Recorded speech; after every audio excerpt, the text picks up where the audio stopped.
Welcome back to the February report. Today, we're going to cover BH's acquisition, Dom Beveridge's brand new 20 for 20, revenue management lawsuits hitting the hotel industry, AirCanada and the curious AI chatbot case, new state level lawsuits, and some forum news. Let's get into it. On last month's report, we talked about the rise of mega managers.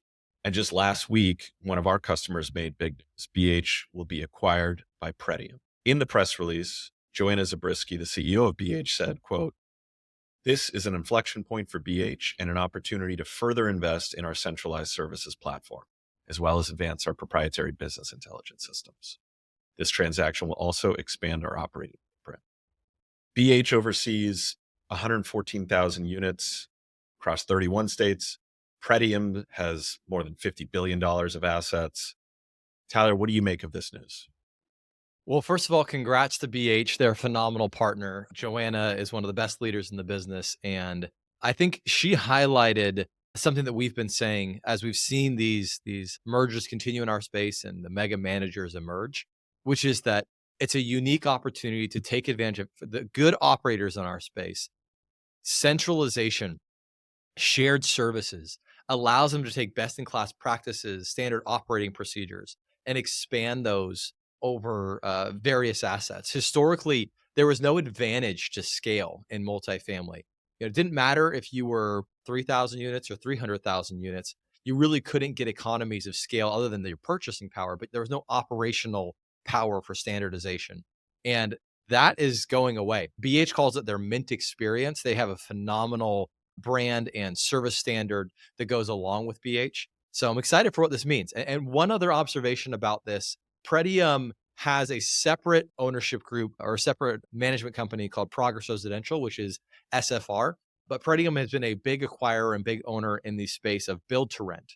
And build to rent is much more akin to multifamily, right? It's essentially multifamily spread out over more space. And so I think in this world of mega managers, which keep in mind, BH, if you look at last year's NMHC top 50, they had about 50,000 owned assets, about 50,000 third party managed assets that they had. And so this is going to expand their overall portfolio. But for these mega managers, the ones that are 100,000 plus units, right, all the way up to the 900,000 that Greystar now is, one of the requirements is going to be their ability to manage different portfolio types. And so BH is making a big investment in their technology, a big investment in their people, and that the standard operating procedure, their belief is it can benefit not only traditional multifamily, but the growing build to rent space as well. So exciting times. Congrats to BH and excited to partner with them in that growth. Last week, the other major headline was Dom Beveridge releasing his annual report 20 for 20. He's once again spent a considerable portion of this year's report covering centralization, where operators find themselves and moving toward that new operating model. He made it very easy for me, executive summary. So I'm going to list out the top two priorities that everyone seems to be focused on. I think the between the lines is the economy is putting people in a tough spot. They're looking for operational efficiencies where they can find it. So the top two priorities were process improvement, referenced by 7 out of the 20 folks he spoke with, and centralization, 5 of 20. Tyler, today you posted on LinkedIn that 2 years ago, the majority of folks were not planning to change to their staffing model and not planning to necessarily centralize. Now there seems to be a tiny fraction of people still holding out. What's your take on that?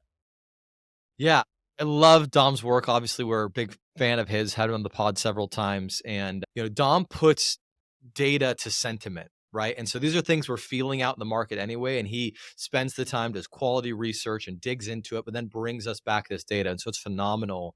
And it really is interesting to just take a look back 2 years ago in his 2022 version, where it was only 30% of these operating executives who said, we're planning to change our staffing model, right? And now, if you look at where we're at, there's very few who have, there's zero, in fact, who haven't either changed or are planning to change to an admin centralization model, a centralized admin model. And so to go from in 2 years, you're talking 24 months, to go from hey, we're not even sure that it makes sense to change anything, to everyone changing anything is just remarkable.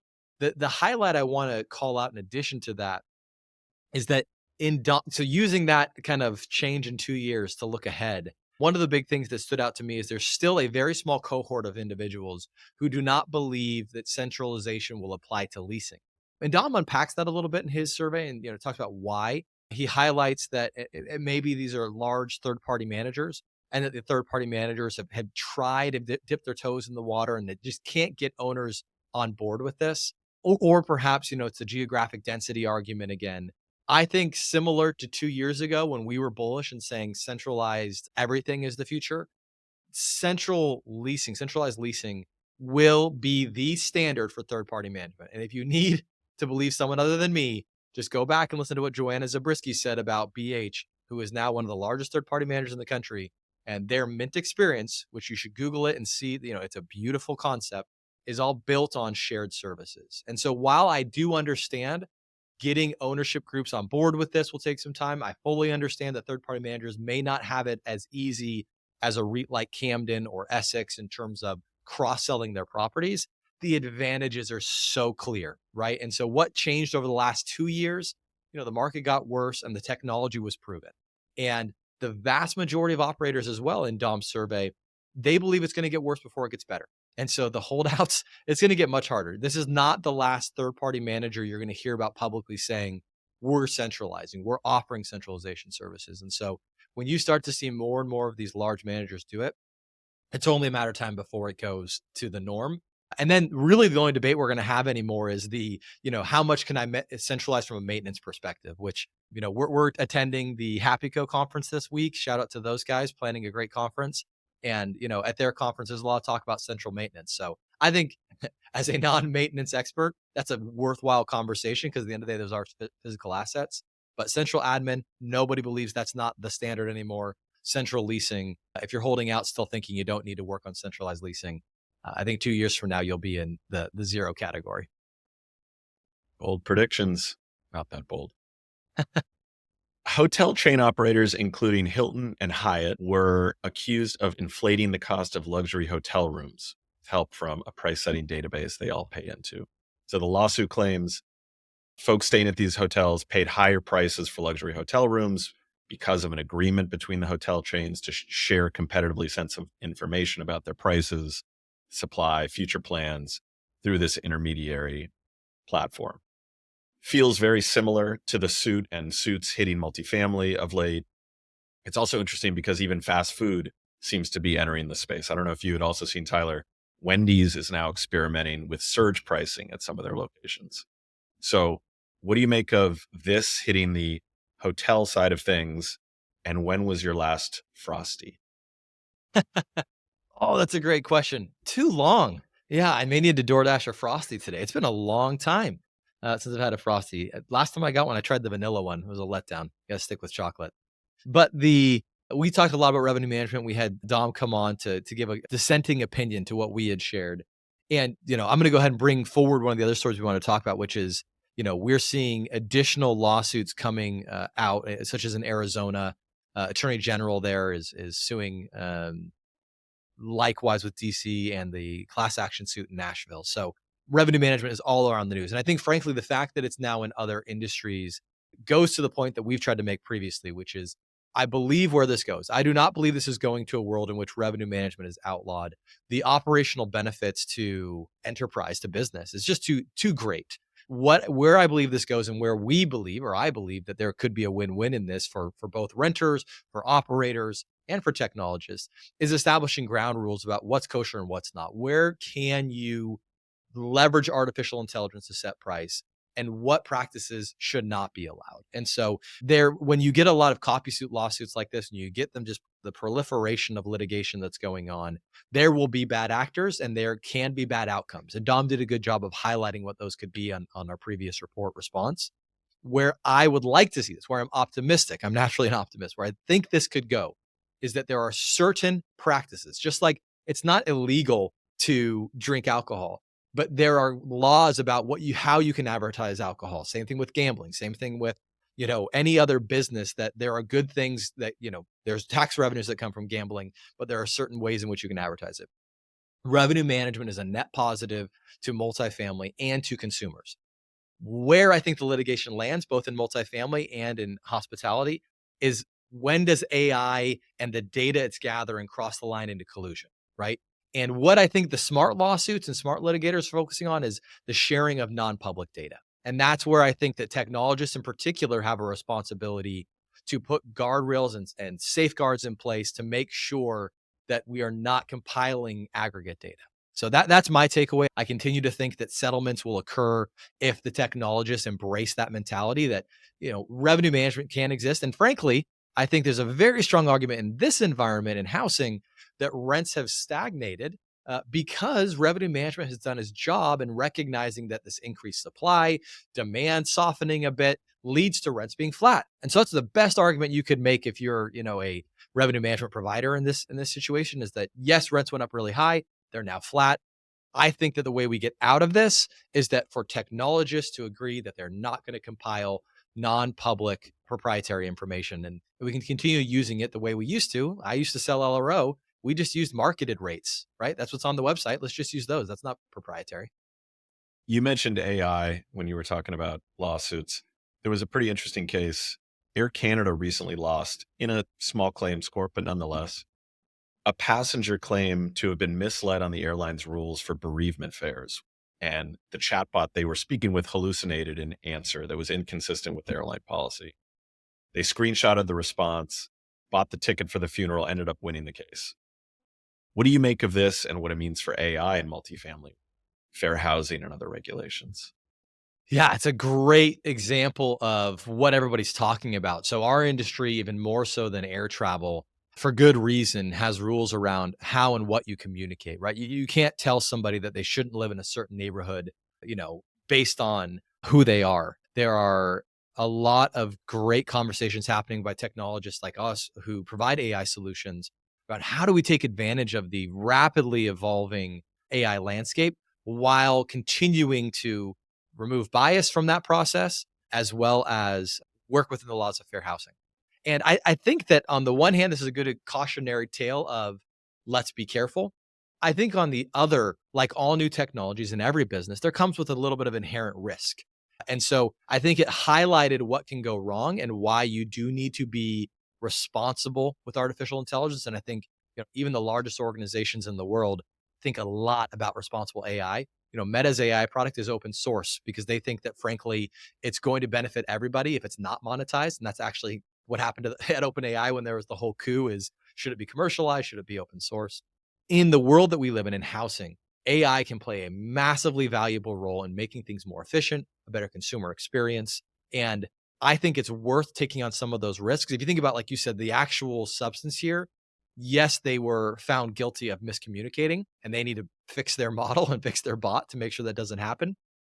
But the net benefit, this was in the headlines, not in that folks may not have seen, but Klarna, which is the leading buy now, pay later company, has rapidly improved their customer experience when it relates to support tickets by leveraging AI. It's handling the work of 700 agents. And we've seen similar results both at Funnel and across the industry of virtual leasing agents. They are making the consumer experience better. They are making leasing agents' lives better. So as we turn over more of that work to AI, is there increased risk of it miscommunicating? Absolutely. So we should be cautious. We should be iterative. We should find good partners and make sure we're improving upon it. But the net benefits far outweigh, the odd case that may happen where somebody got stuck paying a little bit of, a bereavement fare. So I think that if we partner with this and our goal is to be consumer centric, renter centric, then the net benefits are going to flow to the consumer. My grandparents always said, if you want an omelet, you have to break a couple of eggs. Hopefully not many. An article last week in the New York Times was headlined, Housing Costs Are Running Hot, but is the data missing a cooling trend? Overall, inflation has eased substantially over the past year. It's still poking its head up here and there, but housing has been a very stubborn exception to that rule. Cost of shelter was up 6% in January from a year earlier, rose faster on a monthly basis than in December, according to the Labor Department. Most economists still think we'll see a slowdown in housing inflation, and that will bring down overall inflation over the course of this year. So the data could be lagging for two reasons. One, it's only measured every 6 months. The other is leases last a year or a year plus. Renewals often get a discount relative to new leases. So data typically sees a more gradual impact than the new lease rent rates we see today. Tyler, what do you make of this development? Yeah, great article. We should include it in the show notes because it did a great deep dive on this very strange time in multifamily and in America where the government is doing its best to try and the Fed is trying, the reason rates are so high is they're trying to cool off inflation. On the ground floor, if you work in the multifamily industry, things have cooled off. And not as we discussed in this pod previously, not because of interest rates going up, but rather because housing supply has been able to meet the needs. And we're going to put 1 million new apartments into the market between 2023 and 2024. That's great. Side note, as an industry, my PSA would be let's do our best to not call it oversupply because all of us here that are opposed to rent control believe that the answer to affordable housing is more supply.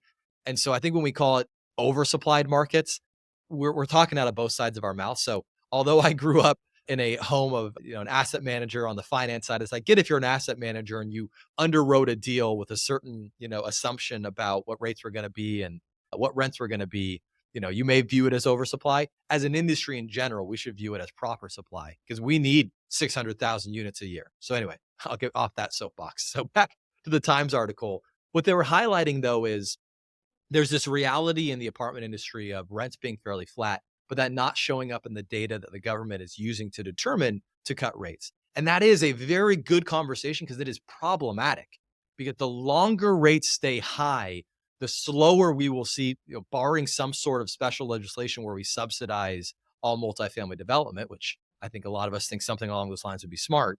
And certain states have done that, by the way. I know Utah and Florida, the two states where I spend a lot of time, have both passed different laws encouraging more development. But aside from those local laws, high interest rates means historically low starts in multifamily. Historically low starts in multifamily, meaning new apartment buildings, means that rents will get back to growing like crazy in 2 to 3 years because we still have a massive influx in demand, but supply is going to drop off precipitously. So, smart article. Folks should read it. Everyone should be doing their part in their individual jurisdictions to try and encourage more supply. And hopefully, articles like this and hopefully smart individuals can take a look at this and really figure out what is actually happening in housing. Because, like you mentioned, there's a lot of nuance in the data, including that when you think about renting, which is about a third of the economy, there is so little supply in single family rental in particular, the rents are still growing. So a lot of nuance needs to be applied, but smarter conversations are happening, which is great. Let's end with a final piece of news. It wasn't in the New York Times, but it probably should have been. We are sold out at the Forum, our inaugural event. We have more than 90 people registered, 3 weeks away. I would encourage you, if you are still interested, there is a day or two where you could join a wait list and we could possibly make something happen for you. But Tyler, I know you're as excited as I am about it. Can't wait to see everyone in person. Any final thoughts on the Forum? Just humbled. Yeah. If you're listening and you're attending, thank you. If you're listening and you couldn't attend, reach out to us. Like Alex said, maybe we could sneak one or two more people in. But I'd love to get people's ideas for next year's location. It's very clear there's a demand for this forum. And the cool thing is we talked about Dom's article and, what's happening in centralization. That's why people are coming. It's not just to hang out with us cool pink folks, but more so they want to talk to each other because that group of individuals who have already centralized, that's who's going to be there. So really, really excited. And for listeners of the podcast, there is some content we'll take away that we will turn into podcasts. So hopefully you'll get a little bit. You won't get, the buffet that is going to be forum, but yeah, humbled, excited. And yeah, give us your ideas for 2025 forum.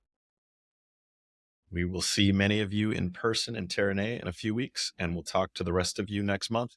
Thanks, Tyler. Thanks, Alex.